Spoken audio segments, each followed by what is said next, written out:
Hey guys, Brenny here, and today I'll be teaching you how to make this. This was what I made in my hardcore world, and I figured I'd make a tutorial on it because I like doing that. I like making tutorials on things I use kind of thing. I didn't actually use the tutorial to make this or anything, so if someone else has the exact same design, it's a fairly common design, so there's nothing I can do about it. Now, there is one way you can actually speed up my design to make it work faster, but I really don't think it's needed. Like, if you push the button, there's like a tiny little delay. Who needs to get through the door that fast? If you want to get through the door that fast, just put the button beside the door kind of thing. And the whole point of this is you can hold the door open. Now, I'll show you how big the build is under it. It's not too big, but if like you're trying to build on a little island, you might want to not use this technique and just use a lever. Now the thing is, people are like, oh, why don't you just use a lever kind of thing. This is usable from both sides, and it keeps the door open. So like, say I have a lever on the outside, when I get in, how do I close it? Do I have another lever on the other side? And then when I go out, it's stupid, and this is a fun practical thing that's, well, not that practical, but yeah. So what we need to do by starting off is mark out where we're going to have our walls. So you need a too long wall, so you can't have like it on a diagonal, or that won't really work. You'll be able to see the redstone. And then you need to mark where you want your door. So you put down your door, and now you need to pick what side you want the buttons on. I like to put it to the left for some reason. That's just my personal choice kind of thing. Now what you need to do is dig a 4x4 little cube, mainly on one side here towards the buttons. So technically we actually don't need to dig this area just here, and you'll see there's 4 here, and then we need to dig 2 more this way until we can see our little head, which is alright. We can cover that with floor. It's just that we need to be able to see what we're doing, and I want you guys to be able to follow this easily. So this is 3 deep, and there we go, a 4x4 little cube in the ground. And I'll just make a little staircase area here so that you guys can see when I stand back a bit. We might even bring the whole staircase back one. Now, I know this part here is not really necessary for you, but it makes viewing the tutorial easier.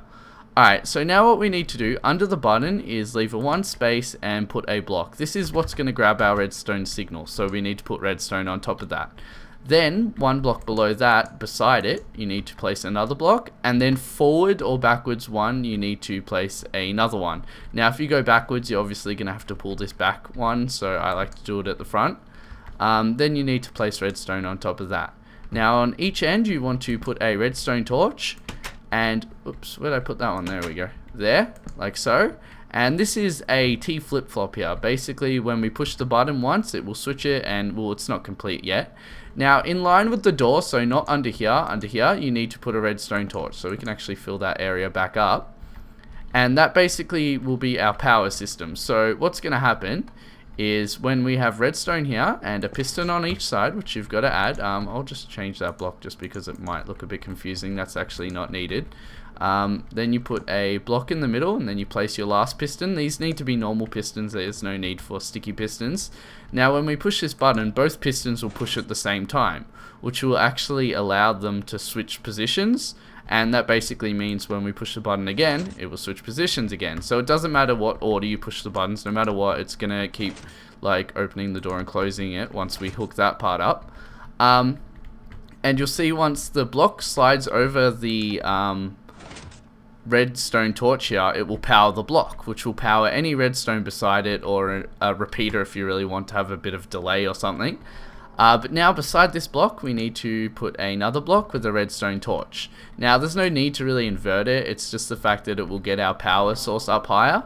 And now the reason we made sure it lined up, if you guys can hear that train, how annoying is that? Anyway, the reason we had it lining up with the door is so we could easily get the power to the door.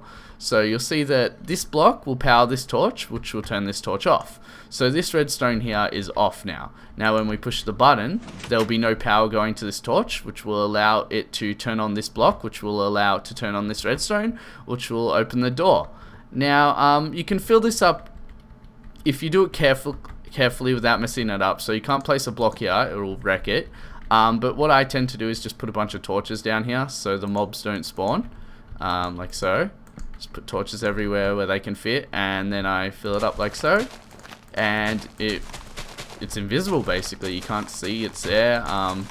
The only real thing you can see where it is if you break these 2 blocks. This one's fine, you can break that if you want, but I don't know why you'd have the door. I don't know, I'm very symmetrical, I like my doors symmetrical. But that's it for this short little tutorial. If you enjoyed it, and if you already knew it, I'm sorry, but feel free to leave a like. And if you did learn from this, feel free to leave a like and a favorite, and suggest some more tutorials. I'm kind of out of tutorials, that's why I don't make them as often anymore. And we'll just go over here and look at my little spinny thing one more time. Just because you guys wanted a tutorial on this, and well, I got a few suggestions, and I might end up doing it. It's a bit of a hassle kind of thing. But yeah, hope you enjoyed. Peace out, guys. Bye.